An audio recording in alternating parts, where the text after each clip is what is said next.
வல்ல மீட்பராம் இயேசுவின் இனிதான நாமத்தில் வாழ்த்துகள். அன்பானவர்களே, இந்த உலகத்தில் மனிதன் அதிகமாக தேடுவது சமாதானம்.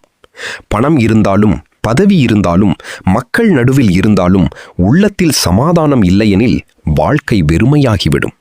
ஆனால் இயேசு சொல்கிறார், யோவான் 14:27, சமாதானத்தை உங்களுக்கு வைத்து போகிறேன், என்னுடைய சமாதானத்தையே உங்களுக்கு கொடுக்கிறேன்.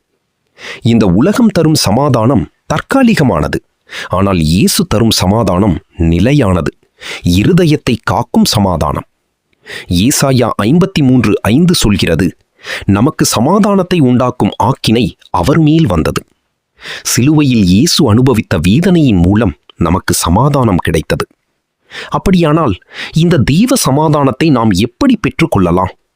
முதலாவது, கர்த்தரை உறுதியாய் பற்றி கொண்டவர்களுக்கு சமாதானம் உண்டு.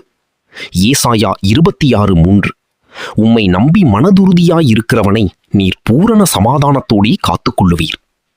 சூழ்நிலையை பார்த்தால் பயம் வரும், ஆனால் கர்த்தரை பார்த்தால் சமாதானம் வரும். இரண்டாவது, நன்மை செய்பவர்களுக்கு சமாதானம் உண்டு.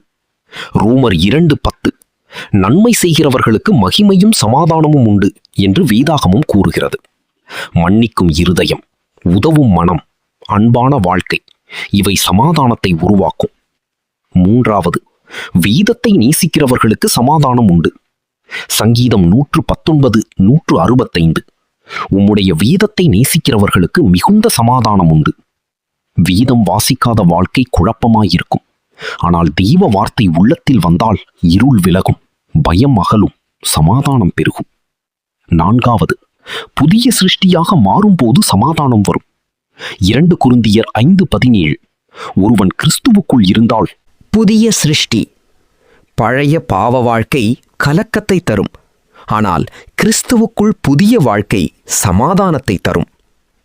ஐந்தாவது, துதிக்கும் போதும் ஜெபிக்கும் போதும் சமாதானம் வரும். பிலிப்பியர் 4:6-7, எந்த காரியத்திற்கும் கவலைப்படாமல் தேவனுடைய சமாதானம் உங்கள் இருதயத்தையும் சிந்தையையும் காத்துக்கொள்ளும். கவலைப்படுவது பிரச்சனையை பெரிதாக்கும், ஜெபிப்பது தேவனை செயல்பட வைக்கும். துதியுங்கள், ஜெபியுங்கள், உங்கள் இருதயத்தில் சமாதானம் நிரம்பும். ஆறாவது, கர்த்தருடைய கற்பனைகளுக்கு கீழ்ப்படுகிறவர்களுக்கு சமாதானம் உண்டு.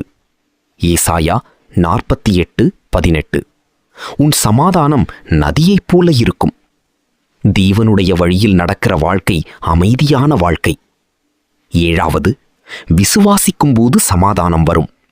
ரோமர் 15:13, விசுவாசத்தினாலே சகல சந்தோஷத்தினாலும் சமாதானத்தினாலும் நிரப்புவாராக. பயம் சொல்வது அது முடியாது, விசுவாசம் சொல்வது தேவனால் எல்லாம் கூடும். அன்பானவர்களே, இன்று உங்கள் வாழ்க்கையில் கலக்கம் இருக்கலாம், பயம் இருக்கலாம்,